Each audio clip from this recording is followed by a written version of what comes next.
Good evening, my friends, and welcome to Freedom Free for All, the show that cuts through the lies and disinformation of the corporate mainstream media. My name is Josh Steffler, and tonight Brad Rhodes and Greg Hill join me as we broadcast live from our new studio in Victoria, British Columbia. We've got a huge show tonight. Brad's talking about deception, both past and present.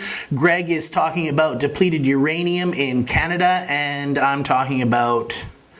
can't believe I'm saying this, but the Flat Earth movement. So our guest tonight is Ryan Ellison of dissembling.org. So be sure to log into YouTube and get your questions ready for him. He wrote an article on how the Flat Earth movement is a psyop for truthers. So, because we are new media and it is important to help promote new media as old media dies, I'd like to thank our partners, Josh Sigurdsson of World Alternative Media. You'll see a promo from him tonight.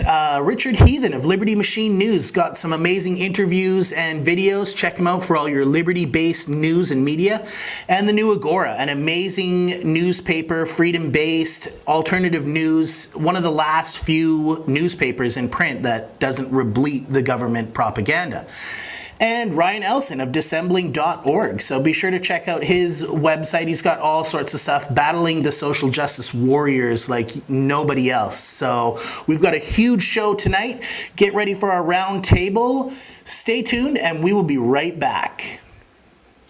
Hello, this is Jeremy Arney, interim leader of the Canadian Action Party, and you are watching Freedom Free for All TV. Thank you for joining us.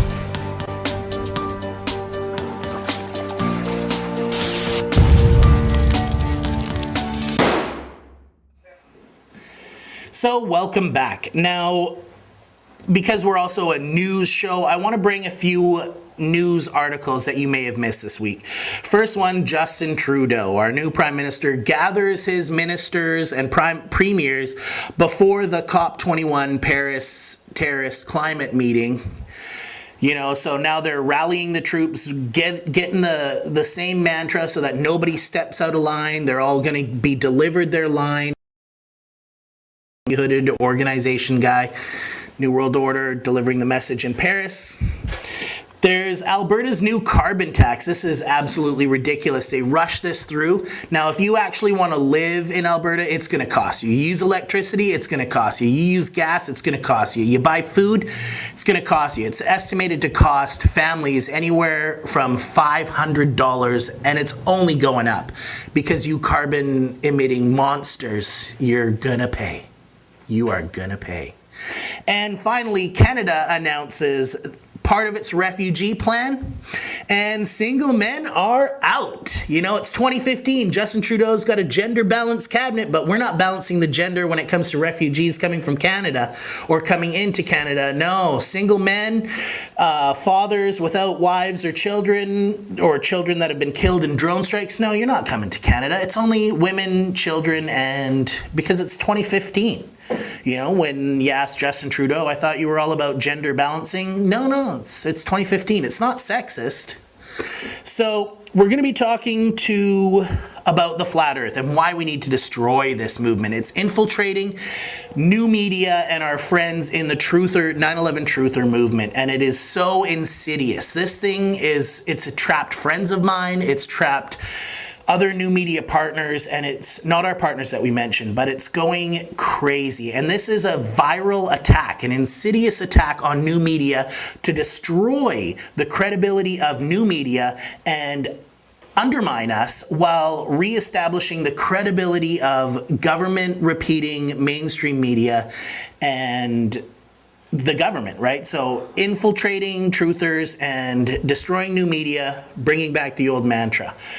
This is done by Cass Sunstien. He talked about it. Luke Rudowski, one of the founder of We Are Change, confronted Cass on his plan to do exactly this. Check this out. My name is Bill DeBerg from Brooklyn College, and I know you wrote many articles, but I think the most telling one about you is the 2008 one called Conspiracy Theories, where you openly advocated government agents infiltrate activist groups of 9/11 Truth and also stifle dissent online. I was wondering, why do you think it's the government's job, or why do you think the government should go after family members who have questions about 9/11, responders who were lied to about the air, survivors whose testimony commits, and also government whistleblowers that were gagged because they released information that contradicts the official story. Why do you think the government should do that? I think as Ricky said, I've written hundreds of articles, and I remember some and not others. That one I don't remember very well. I hope I didn't say that.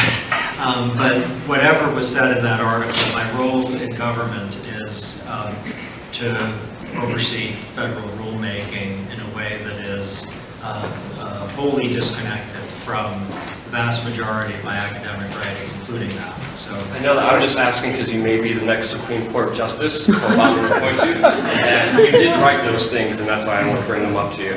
So all I can say is that there are a lot of things that I've written, I guess, and there are even more things I'm said to have written. And that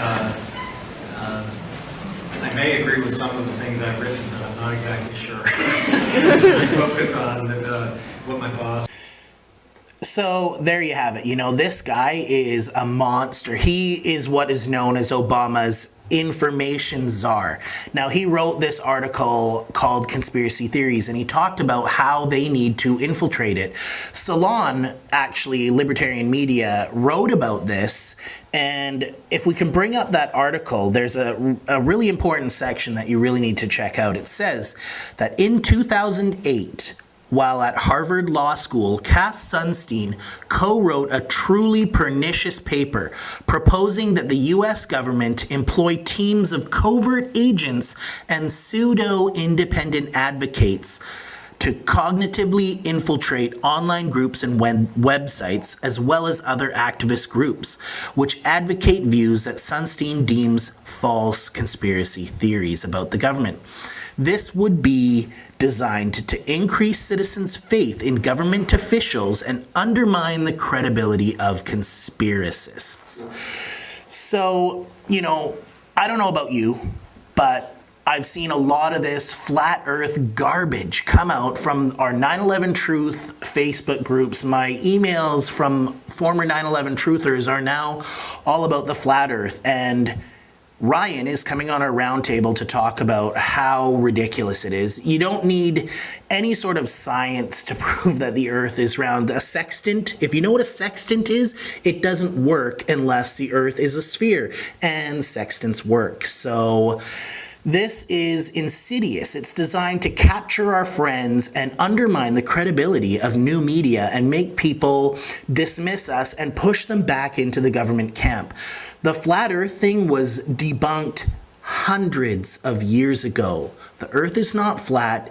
It's not surrounded by a wall of ice that nobody's ever photographed. It's ridiculous. So if we could bring up the article that Ryan wrote on dissembling.org, you could check it out on the YouTube links below and get your questions ready. If you want to roast them because the earth is flat and we're all shills, get on that YouTube and get ready to ask us questions.